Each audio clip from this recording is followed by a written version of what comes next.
Hi friends, ಮಸ್ತ್ ಕನ್ನಡ ಚಾನಲ್ಗೆ ಮತ್ತೊಮ್ಮೆ ಸ್ವಾಗತ. ಸ್ನೇಹಿತರೆ, ಇಂದು ನಾನು ನಿಮಗೆ ಬಡತನ ಮತ್ತು ತನ್ನ ಮಕ್ಕಳ ಆಸೆಗಳಿಂದಾಗಿ ತಪ್ಪು ಹೆಜ್ಜೆ ಇಡಬೇಕಾದ ಮಹಿಳೆಯ ಕಥೆಯನ್ನು ಹೇಳಲಿದ್ದೇನೆ. ಈ ಕಾಲದಲ್ಲಿ ಯಾರೂ ಯಾರಿಗೂ ಏನನ್ನೂ ಉಚಿತವಾಗಿ ಕೊಡುವುದಿಲ್ಲ. ಅವರು ಪ್ರತಿಯಾಗಿ ಏನನ್ನಾದರೂ ಕೇಳುತ್ತಾರೆ.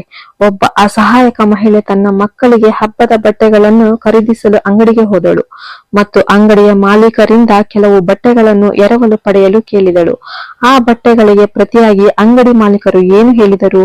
ಈ ಮಹಿಳೆ ತಪ್ಪು ಹೆಜ್ಜೆ ಇಡಬೇಕಾಯಿತು. ಏಕೆ? ಇದನ್ನೆಲ್ಲ ಇಂದಿನ ಕಥೆಯಲ್ಲಿ ತಿಳಿದುಕೊಳ್ಳೋಣ. ಇದು ಒಂದು ಕಾಲದಲ್ಲಿ ತುಂಬಾ ಸಂತೋಷದಿಂದ ಬದುಕುತ್ತಿದ್ದ ಮಹಿಳೆಯ ಕಥೆ. ಆ ಮನೆಯಲ್ಲಿ ಅವಳು, ಅವಳ ಗಂಡ ಮತ್ತು ಮಕ್ಕಳು ವಾಸಿಸುತ್ತಿದ್ದರು. ಅವರ ಮನೆಯಲ್ಲಿ ಯಾವಾಗಲೂ ಸಂತೋಷವಿತ್ತು. ಎಲ್ಲರೂ ಸಂತೋಷವಾಗಿದ್ದರು. ಆಹಾರ ಮತ್ತು ಬಟ್ಟೆಗೆ ಯಾವುದೇ ತೊಂದರೆ ಇರಲಿಲ್ಲ. ಮಕ್ಕಳಿಗೆ ಏನಾದರೂ ಅಗತ್ಯವಿದ್ದರೆ ಗಂಡ ತಕ್ಷಣವೇ ತಂದು ಕೊಡುತ್ತಿದ್ದ. ಯಾವುದೇ ಕೊರತೆ ಇಲ್ಲದೆ ಇದನ್ನೆಲ್ಲ ಕೊಟ್ಟಿದ್ದಕ್ಕಾಗಿ ಅವಳು ದೇವರಿಗೆ ಧನ್ಯವಾದ ಹೇಳಿದರು. ಆದರೆ ಕಾಲ ಎಂದಿಗೂ ಒಂದೇ ರೀತಿ ಇರುವುದಿಲ್ಲವೇ? ಇದ್ದಕ್ಕಿದ್ದಂತೆ ಒಂದು ದಿನ ಅವಳ ಗಂಡ ನಿಧನನಾದನು. ಸಂತೋಷವೆಲ್ಲಾ ಮಾಯವಾಯಿತು. ಆಕೆಯ ಗಂಡ ತೀರಿಕೊಂಡ ನಂತರ ಆಕೆಯ ಗಂಡ ಉಳಿಸಿದ್ದರಿಂದ ಅವರಿಗೆ ಆಹಾರದ ಕೊರತೆಯೇ ಇಲ್ಲವಾಗಿ 1 ವರ್ಷ ಬದುಕಿದಳು. ಸ್ವಲ್ಪ ಹಣವನ್ನ ಬಳಸುತ್ತಾಳೆ ಮತ್ತು ಈ ಉಳಿತಾಯದಿಂದ ಅವಳು 1 ವರ್ಷದಿಂದ ಯಾವುದೇ ಸಮಸ್ಯೆ ಇಲ್ಲದೆ ಬದುಕಿದ್ದಾಳೆ. ಅವಳು ಮಕ್ಕಳಿಗೆ ಅಡಿಗೆ ತಯಾರಿಸಿ ಮನೆ ನಡೆಸುತ್ತಿದ್ದಳು. ಆದರೆ ಹಣ ಖಾಲಿಯಾದಾಗ ಸಮಸ್ಯೆಗಳು ಶುರುವಾದವು.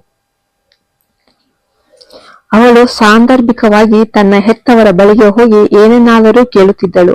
ಕೆಲವೊಮ್ಮೆ ಅವಳು ತನ್ನ ಸಹೋದರಿಯರ ಬಳಿಗೆ ಹೋಗಿ ಅದನ್ನು ಕೇಳುತ್ತಿದ್ದಳು. ಕೆಲವೊಮ್ಮೆ ಅವಳು ತನ್ನ ಮಾವನ ಮನೆಗೆ ಹೋಗುತ್ತಿದ್ದಳು. ಸ್ವಲ್ಪ ಸಮಯದ ನಂತರ ಯಾರೂ ಅವಳಿಗೆ ಏನೂ ಕೊಡದಿದ್ದಾಗ ಅವಳು ಇತರರ ಮನೆಗಳಲ್ಲಿ ಕೆಲಸಕ್ಕೆ ಹೋಗುತ್ತಿದ್ದಳು. ಪಾತ್ರೆ ತೊಳೆಯುತ್ತಿದ್ದಳು, ಮನೆ ಸ್ವಚ್ಛಗೊಳಿಸುತ್ತಿದ್ದಳು ಮತ್ತು ಬಟ್ಟೆ ಒಗೆಯುತ್ತಿದ್ದಳು. ಪಾತ್ರೆ ತೊಳೆಯುವುದು, ಮನೆ ಸ್ವಚ್ಛಗೊಳಿಸುವುದು ಮತ್ತೆ ಬಟ್ಟೆ ಒಗೆಯುವಂತಹ ಕೆಲಸಗಳಿಂದ ಅವಳಿಗೆ ಸ್ವಲ್ಪ ಹಣ ಸಂಪಾದಿಸುತ್ತಿದ್ದಳು. ಆ ಹಣದಿಂದ ಅವಳು 2 ಹೊತ್ತು ಊಟ ಮಾಡಬಹುದು. ಆದರೆ ಕೇವಲ ಆಹಾರದಿಂದ ಜೀವನ ನಡೆಸಲು ಸಾಧ್ಯವಿಲ್ಲ ಅಲ್ಲವೇ? ಹಬ್ಬ ಬಂದಾಗಲೋ ಅಥವಾ ಯಾರಾದರೂ ಮದುವೆಯಾದಾಗಲೋ ಮಕ್ಕಳ ಆಶಯಗಳನ್ನು ನೋಡಿದಾಗ ಅವಳ ಹೃದಯ ಮರುಗಿ ಹೋಗುತ್ತಿತ್ತು. ಮಕ್ಕಳಿಗೆ ಹೊಸ ಬಟ್ಟೆ, ಶೂ ಕೊಡಲು ಅವಳಲ್ಲಿ ಸಾಕಷ್ಟು ಹಣ ಇರಲಿಲ್ಲ. ಅವಳ ಪರಿಸ್ಥಿತಿಯ ಬಗ್ಗೆ ಅವರಿಗೇನು ಗೊತ್ತಿತ್ತು?